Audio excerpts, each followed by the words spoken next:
Okey, bismillahirrahmanirrahim. Okey, hari ini kita akan masuk topik baru iaitu bab 8, vektor. Okey, apa vektor ni? Vektor ni kita dah banyak sebenarnya belajar dalam fizik kan, kuantiti vektor, kuantiti skala, ada kan? Okey, cuma dalam fizik tu tak melibatkan banyak pengiraan. So hari ini kita ulang sikit. Okey, apa beza vektor dengan skala? Okey, kuantiti dalam kehidupan seharian kita ni ada kuantiti vektor, ada kuantiti skala. Okey, kuantiti skala, kuantiti yang tak ada arah. Okey, kuantiti apa yang tak ada arah? Okey, cikgu tulis sedikit kat sini. Okey, so kita ada dua kuantiti dalam kehidupan kita. Yang pertama kuantiti tu unit lah, unit kilogram, gram. Okey, yang pertama kuantiti skala. Okey, dah belajar kat fizik kan. Okey, yang kedua kita ada kuantiti vektor. Okey, kuantiti skala ni dia hanya ada magnitude sahaja. Nilai magnitude sahaja, manakala kuantiti vektor kita ada both, kedua-duanya sekali, magnitude dan arah. Okey, kuantiti skala. Apa contoh kuantiti skala yang kita dah belajar? Okey, contohnya ialah jisim. Okey, jisim unit dia apa? Kilogram. Okey, dia tak ada arah. Okey, seterusnya kita ada suhu. Okey, suhu unit dia darjah Celsius ataupun tinggi kan, tinggi murid. Okey, tinggi unit dia meter contohnya. Okey, ketiga-tiga contoh kuantiti ini dia tidak ada arah. Okey, apa pula contoh bagi kuantiti vektor? Yang kamu biasa dengar apa dalam fizik? Laju, betul. Pecutan. Kenapa kita tahu dia ada arah? Okey, dia punya unit. Kita tengok kan contohnya laju unit apa? Kilometer per jam. Kilometer jam kuasa negatif 1. So dia melibatkan dua unit dekat sini. Okey, kemudian dia ada arah. Laju sebuah kereta contohnya kan. Okey, laju sebuah kereta mengikut arah timur ataupun arah barat. Okey, sama juga dengan pecutan. Okey, vektor ni ingat semula kuantiti yang ada magnitude dan arah. Okey, apakah tata tanda vektor? Kita sekarang boleh buka buku PAK 21 muka surat 149. Okey, buka modul PAK 21 muka surat 149.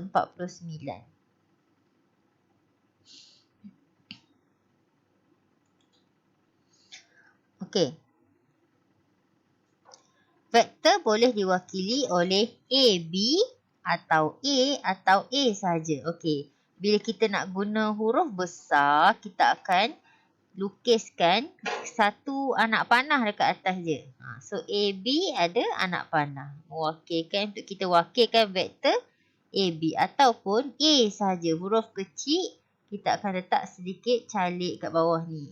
Okey, atau kita buat huruf A sahaja. Okey, magnitude AB ditulis sebagai, ini menunjukkan magnitude, punca kuasa X kuasa 2 tambah Y kuasa 2. Okey, magnitude ni apa? Dia macam jarak. Magnitude ni macam jarak. Nampak kita pun guna rumus jarak. Magnitude ini ialah jarak. Okey, kemudian kita belajar juga tentang vektor negatif. Okey, lepas ni kita tengok. Okey, yang pertama, tengok latihan 1 muka surat 150. Latihan 1 muka surat 150. Okey, tuliskan semua vektor yang terdapat dalam rajah di bawah. Tadi cikgu katakan kita boleh tulis sama ada. Okey, contoh vektor yang pertama ni kita boleh tulis guna huruf besar. Bila guna huruf besar, kita akan buat anak panah dekat atas dia. Vektor AB. Okey, vektor AB. Kita juga boleh tulis dalam huruf kecil. Okey, bila tulis huruf kecil, kita letak tanda calik kat bawah ni. Macam ulat gitu. Okey. Okey, untuk yang ni pula, IJ. Okey, sorry, B. Okey, tengok soalan B. Dia nak vektor D. Okey, mana vektor D? Vektor D kat sini. P ke Q. Mula dekat P, akhirnya dekat PQ. Lihat pada anak panah dia. Okay, so vektor D ialah PQ. Okay, seterusnya EF. Okay, EF yang sini. Okay, EF. Vektor EF. E ke F. Nama dia C. So jawapan dia C. So vektor EF ialah C. Dan soalan D. B. Okay, B. Vektor B. Okay, start daripada mana? I sehingga J. Jadi kita tulis sebagai IJ. Jangan lupa anak panah dia kat situ. Okay, itu ialah cara kita mewakilkan vektor. Yang pentingnya dia mesti anak panah ni menunjukkan start daripada mana? Start daripada A. Habis dekat B. So kita kena tulis AB. Tengok anak panah ni. Start dekat A. Habis dekat B. Kalau kita buat BA. Dia dah jadi vektor negatif. Kejap lagi kita belajar. Okey, seterusnya vektor sama. Okey, dua vektor adalah sama jika mereka mempunyai magnitude dan arah yang sama. Dia mesti magnitude. Maksudnya apa? Jarak dia sama. Bilangan kotak dia sama. Kemudian arah dia sama. Jadi dua benda. Kena sama barulah kita panggil dia sebagai vektor yang sama. Equal vektor. Okey, kita tengok dalam gambar rajah ni. A. Okey, vektor bagi A sama dengan siapa? Okey, cuba kita kira berapa kotak A. 1, 2, 3, 4, 5, 6, 7. So, maksudnya magnitude bagi A ni 7 unit. Jadi, nak cari vektor yang sama, kita kena pastikan vektor yang lain tu juga 7 unit. Okey, tengok Q berapa? Q sama tapi arah. Okey, tengok S. 1, 2, 3, 4, 5, 6, 7, 8, 9, 10. Dah lebih. Maksudnya S ni arah dia sama tetapi magnitude dia tak sama. Jadi dia bukan vektor yang sama dengan A. Okey, kemudian kita tengok pula Q. Okey, kenapa Q bukan? Sebab tengok anak panah dia. Arah yang berbeza. Walaupun magnitude dia sama 7 unit juga. Tapi arah dia berbeza. Jadi dia jadi vektor yang tidak sama. So mana yang vektor sama? Huruf R. Okey, jawapannya vektor A sama dengan vektor R. Sebab apa? Magnitude dia sama 7 unit. Arah juga sama ke kiri. Okey, itu tentang vektor sama. Okey, seterusnya vektor negatif. Okey, apa itu vektor negatif? Vektor negatif diwakili oleh simbol negatif XY. Okey, arah vektor negatif ini akan bertentangan dengan vektor SY. Okey, kalau kita tukar arah saja, kita boleh letak negatif. Okey, contohnya, cikgu bagi contoh lain. Okey, cikgu ada satu vektor AB. Okey, daripada sini A, B. Okey, arah ke atas. Okey, kalau cikgu nak buat arah ke bawah. Okey, warna biru ni. Cikgu nak tukar arah dia. So, dia akan jadi negatif AB. Okey, AB ke atas. Tapi cikgu nak tukar arah dia, cikgu akan buat negatif AB. Bila arah bertukar sahaja, kita letak tanda negatif. Okey, negatif AB ini sama juga dengan apa? Negatif AB. AB sama dengan AB. Okey, kenapa tak buat BA? Okey, BA. Okey, BA maksudnya mula daripada B. Habis dekat A.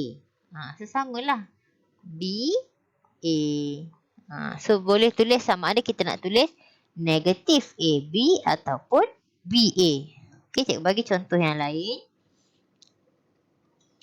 Okey, contohnya cikgu ada vektor lain. PQ. Okey, PQ ni arah dia ke atas.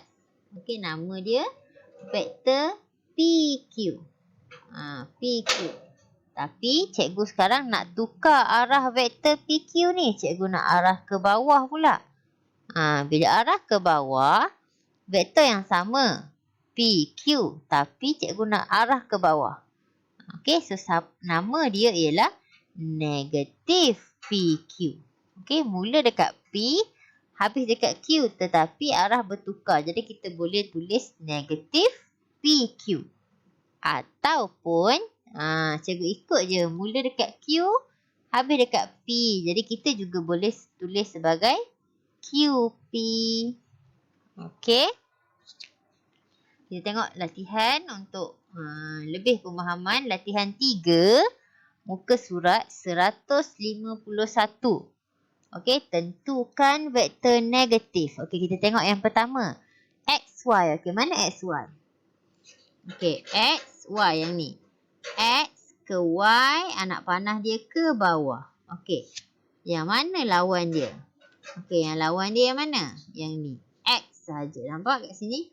XY arah ke atas. Ini arah ke atas. Jadi kita nak sama dengan arah XY tadi, kita negatifkan X ini. So bila negatifkan X, arah dia bertukar ke bawah. Maka samalah dengan XY. XY sama dengan negatif X. Okey, yang pertama. Okey, B. ST. Okey, ni ST. Okey, yang mana yang sama dengan ni? ST. Okey, ST ni sengit macam ni. Okey, dia sama dengan A. Tapi A ni arah ke atas. Jadi kita nak sama arah dengan ST, kita letak negatif dekat A. So dia akan turun ke bawah. So sama dah dengan ST. Maka ST sama dengan negatif A. Okey, seterusnya tengok pula CD. Okey, ni C ke D. Okey, CD arah ke bawah. Okey, yang mana vektor yang sama? Vektor C. Tapi C arah ke atas. Jadi kita nak tukar arah dia. Kita letaklah negatif C. Jadi CD sama dengan negatif C. Okey, begitu juga dengan vektor VW. Okey, seterusnya kita nak tentukan magnitude. Tadi kita dah tengok. Rumus untuk magnitude ialah sama seperti rumus jarak. Okey, magnitude boleh ditentukan dengan mencari panjang suatu garisan. Okey, panjang suatu garisan. Maksudnya jarak dia berapa? Okey, berapa jarak A ke B ni berapa unit? Jadi kita nak kira panjang dia macam kita kira rumus jarak. X kuasa 2 tambah Y kuasa 2. So, rumus magnitude ialah punca X kuasa 2. Okey, X ialah yang mendatar kan? Paksi X kan mendatar. So, nilai X kuasa 2 tambah Y kuasa 2. So, Y kuasa 2 yang menegak. Jadi, 4 kuasa 2 tambah 3 kuasa 2. Ni macam teorem Pythagoras kan? Kita dah pernah belajar teorem Pythagoras. 4, 2 geng dia mesti 5. Maka panjang AB 5 unit. Jadi itulah magnitude bagi AB. Magnitude bagi AB dia buat tanda penjara ni. AB. Penjara AB. Maksudnya magnitude. Penjara ni menunjukkan magnitude. Berapa magnitude bagi AB? Berapa panjang garisan vektor AB? Magnitude AB 5 unit. Okey, kita tengok satu contoh tentang magnitude. Okey, cari magnitude vektor berikut. Okey, magnitude AB 5. Kita ada 5 dengan 12. Jadi macam nak cari magnitude dia? X dulu. Okey, magnitude P. Kita buat penjara P sama dengan, okey, formula dia X dulu kuasa 2 baru Y kuasa 2. Jadi nilai X kita 12 kuasa 2 tambah 5 kuasa 2. So dapat 144 tambah 25 punca. Okey, so jawapan dia punca 169. So magnitude bagi P ialah 13 cm. Sebab unit dia cm, jadi kita tulis cm. So 13 cm. kita. Okay, so itu